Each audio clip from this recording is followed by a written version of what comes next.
what can I do to lose a bit of weight would still be the number one question that anyone in the fitness industry would get asked. And I would say that the shift in mindset towards what can I do to feel a bit better? What can I do to improve my sleep? What can I do to have a bit more energy?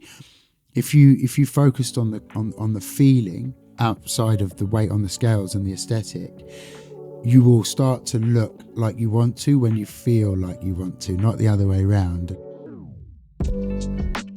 This is Harry Jameson talking about redefining how we care for both body and mind.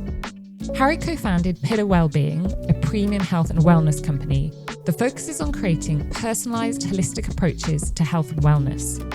His career spans high-performance coaching, luxury wellness solutions, and innovative business strategies. In this episode, we'll uncover Harry's journey from elite coaching to co-founding a game-changing brand, dive into the future of wellbeing, and learn how he's helping people achieve balance and peak performance. I'm Carla Buzasi, CEO of WGSN, the world's leading trend forecasting company. Harry Jameson, it's a pleasure to have you on the podcast. Please, could you introduce yourself? Thank you very much. I mean, I probably can't do a better job of introducing myself than you've just done. But, you know, I, as you said, I've had a 20-year career in health and well-being and really seen my industry evolve from a kind of very fitness-focused space now into a very, I hate the word holistic because it's so overused, but having a really deep understanding of how well-being is not only transcended as an industry and developed, but is now impacting so many other industries because of the way that consumers are buying and thinking and behaving.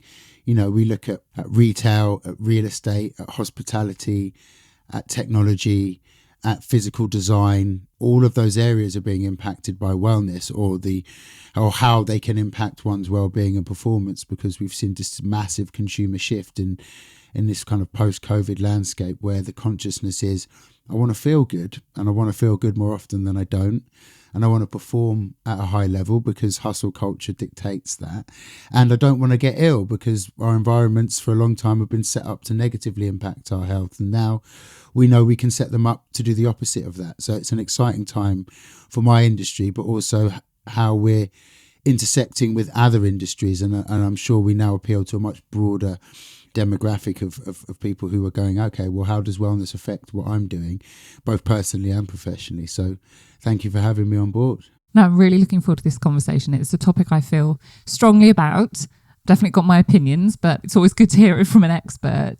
So you've got a pretty big mission in terms of redefining how we care for both our body and mind. And that's all overused, not the mission, but this body and mind. We've definitely got it in our heads now that it's not one or the other, and both impact the other sort of side of it. So explain to me how you came to this. What was it that drove you to want to help people, but also to react and give people the tools that they need now in this post-COVID, but just the world that we live in today, which has so many aspects which impact our well-being? I guess the origin story is that I coined a phrase when I got my hands on these business executives as a personal trainer, and that was the business athlete. How do I take the lives, habits and behaviours of high-performing individuals in the business sphere?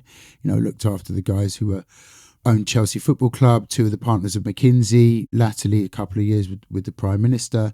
So how do I take somebody at that level and understand that the stress and pressure that they have to perform under consistently over time are actually very akin to that of an athlete who has to perform, recover, perform, recover, perform, recover. But nobody was looking at what businessmen ate for lunch, or whether they had a recovery strategy from jet lag, or a pre-performance routine before going to pitch for significant investment or lead a country into or out of a massive crisis.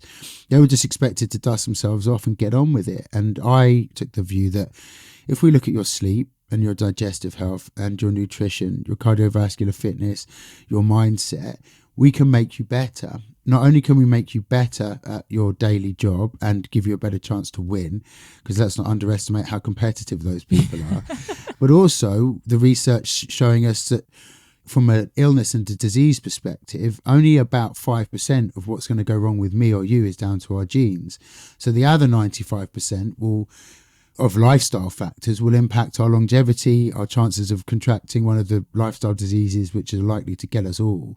So when you're leading a life of high performance and ergo high stress, we want to give you the tools to win every day when you wake up in the morning. We want to give you the tools to not let that environment kill you. And then we want to be able to say, okay, well, that's okay if you're running a country, but what if you're a mum running a household? Or what if you're you, a founder of a company? Or what if you're me? Or what if you're my dad?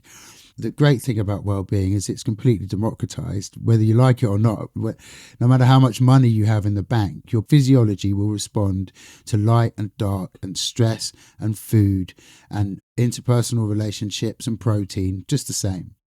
I run a company. I spend a lot of time on a plane, so that's probably the biggest stress I put my body under. As anyone who listens to this podcast know, I'm obsessed with my Peloton, and so I exercise a lot.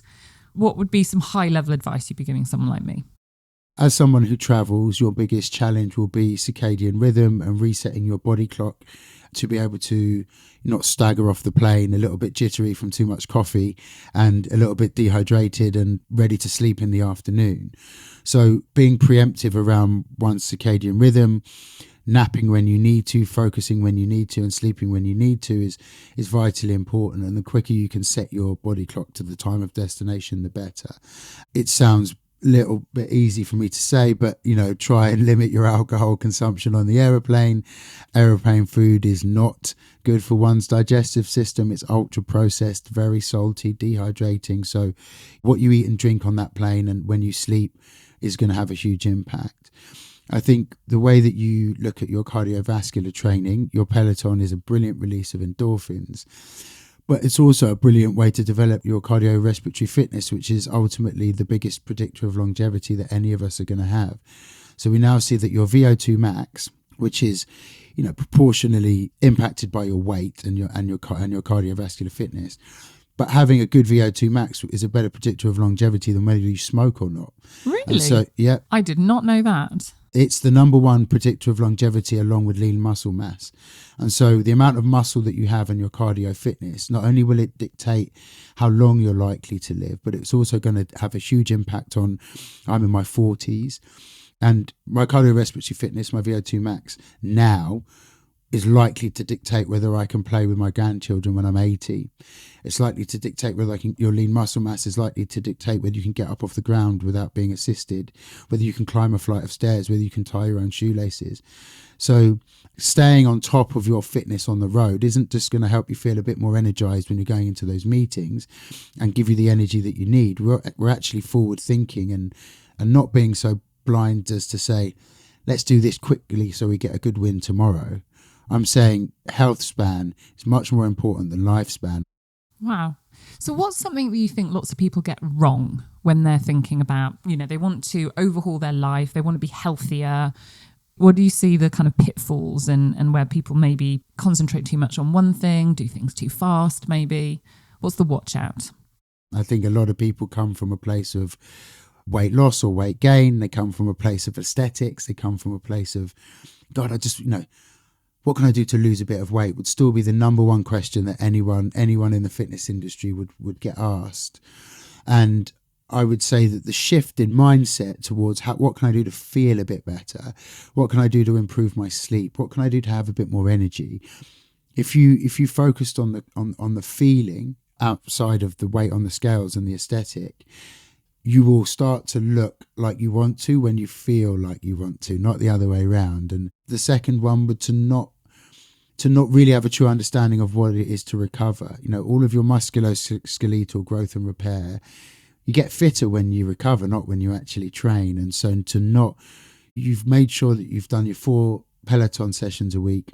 But have you factored in a sauna or an ice bath or a breathwork session or some mobility, even if it's a stretching routine that you do on the end of your bed, placed as high a level of importance on the recovery elements as you have on the fitness elements? And most people don't.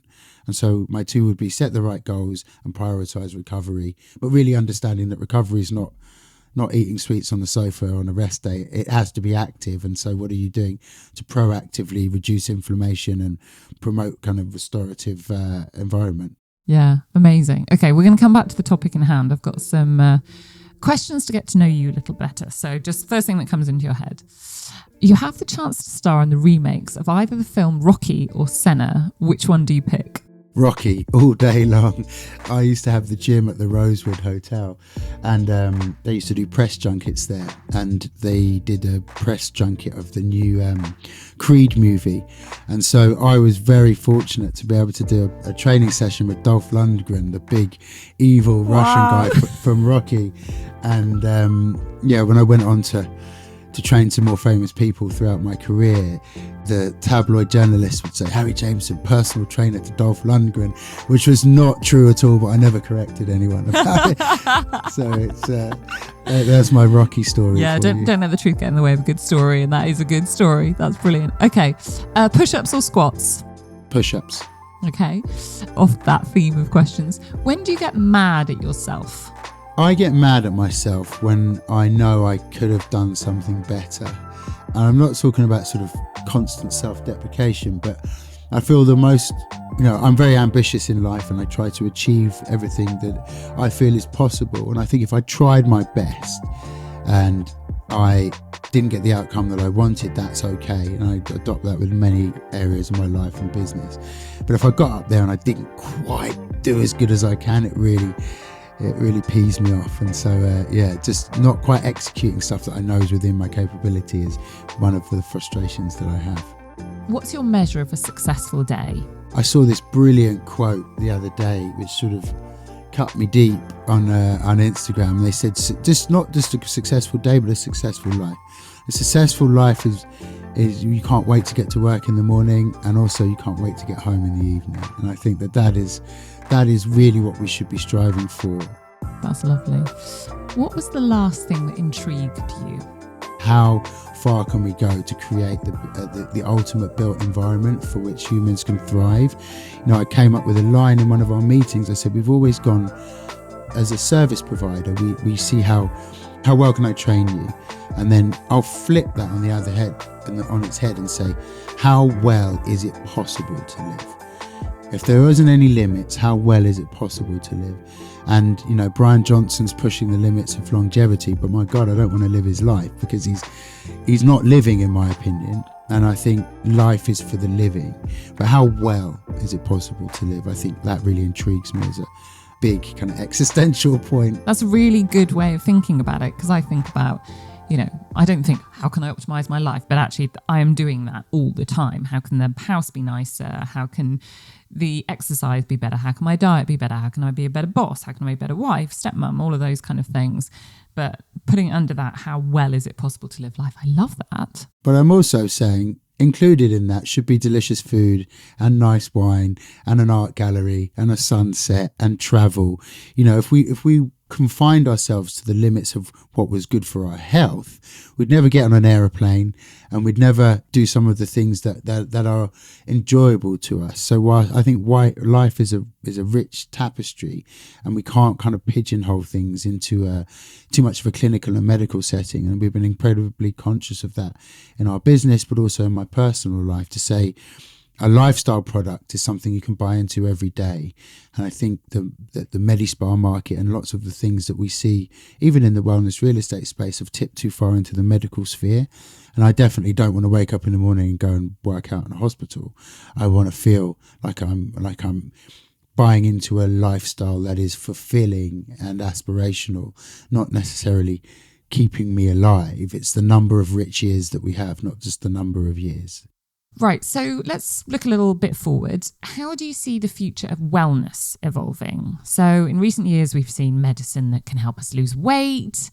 In the future, can you see a world where there's a pill that might, replace our need for exercising and training? Yeah, I mean, there's scientific advancements for sure. There's huge parts of the pharmaceutical industry that are licking their lips. But I think it's such a difficult place to approach things because so many different cases have different sort of subplots. And so if you have been living an incredibly sedentary life as somebody who's been morbidly obese for a decade, would I recommend that you went on a Ozempic? 100%. If you a middle-aged woman in London and you just feel like losing 5 kilos because you feel like losing 5 kilos and that seems like a quick and easy way, will it have a kind of long-term knock-on effect because you now exercise less and you lose all of that VO2 max conditioning? You're losing about 30% more lean muscle than you are through a traditional diet, which actually is aging you. You know, if we think about sarcopenia, the loss of muscle mass as you age, as being one of the key negative debilitating factors as you age. Not only am I exercising less, so my cardiorespiratory system is not getting worked out, I'm losing lean muscle hand over fist more than I would through a calorie restricted diet. So it's making me thin, but it's aging me physiologically and biologically, and I think that those are negative. I think when we look at quick wins that overlook the fundamentals of human health, which are the 3 pillars I built my business on, which is movement, recovery and nutrition. If you took one of those weight loss drugs, but you continued to eat your protein quota and you took a really high quality probiotic, because obviously, you know, the gut takes quite a whack, and you stayed super fit and you use that to accelerate yourself towards your goal, I'm not judgy enough to be able to say that that's a bad thing. It's a personal choice and not one I would make personally, but it's not necessarily a bad thing. But I don't think that the education is there around gut, muscle mass and fitness, and most people are leaning towards that because they have a predisposition that is quick fix and quick win, and I don't think that those things long term will be positive. However, there are tens and tens of millions of people who will benefit hugely by altering their body composition and regaining their life back, and I think that that is a really hard thing to argue with. And so you can't go, that's right for you and wrong for you. And I've got a friend and colleague, a guy called Oliver Patrick, who's a brilliant lifestyle physiologist, who actually argues in favour. You know, these drugs are so advanced, Ozempic specifically, it's almost, you know, they talk about it being, you know, this wonder drug with no side effects. Now, there is a huge cynic in me that goes, 20 years time, then now please look back and tell me that there weren't any side effects, because I would beg to differ on this. So if you're losing muscle mass, losing fitness, we've seen people losing hair, you know, I've had none to start with, so it's not a big concern. It's not the top of my list of reasons to not take Ozempic. Maybe I've bypassed that already. But I think that education and a narrative around adopting the free habits and behaviours that I told you about before would stand you in much better stead. However, I do completely understand that there are mitigating life circumstances that don't make that possible for everybody. Are you more anxious or hopeful about the future of well-being? I think my default position in life is to be more hopeful. I don't think you can be an entrepreneur without being an eternal optimist. You know, otherwise you wouldn't be backing yourself to pull off the things that you are. I think I feel optimistic about the direction of travel of the wellness industry and how it's spilling over into multiple facets of other people's daily, you know, reality. I think I can have a great conversation with an architect, an app designer, a graphic designer, or a hotelier, and we can come up with some really great, interesting, creative ways to maximize the customer experience and create better products. And I'm only coming at it from a health and wellness perspective. And I don't think I could have had those conversations a decade ago.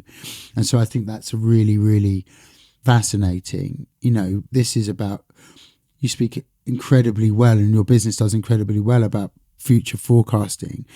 Not a single person in the world is turning around and going, you know, I wish I was a bit less fit. Yeah. Yeah. Nobody's turning around and going, I wish I felt a little bit more tired. Or I wish everyone's going, how can I feel better? How can I feel fitter? How can I sleep better and longer and more productively? How can I contribute in my personal and professional life to the highest, nth of my possibilities and fulfill my potential? And that fills me with eternal optimism, because businesses like mine and others are going to profit hugely from people's willingness to engage in well-being and have those tangible measures of the outcome, a la the ring you have on your finger or the strap you have on your wrist, or even, your ability to engage with other people and feel good most of the time. And I think that is a real strong narrative that I hope continues. So it is optimism from my side, not pessimism. And actually, some of the negative things we talked about, the wellness industry can be an incredible solution to those problems, or at least damage limitation. Thank you so much, Harry Jameson, for joining us today. As a reminder, Harry is the co-founder of Pillar Wellbeing. Please do check out our other podcast, Create Tomorrow, with my amazing colleague, Cassandra Napoli. She speaks to amazing guests with one thing in common: they are all creating tomorrow. Thank you for now, though. I'll be back with a new episode of Lives of Tomorrow in 14 days' time. My name is Carla Buzasi. I'm the CEO of WGSN. Until next time.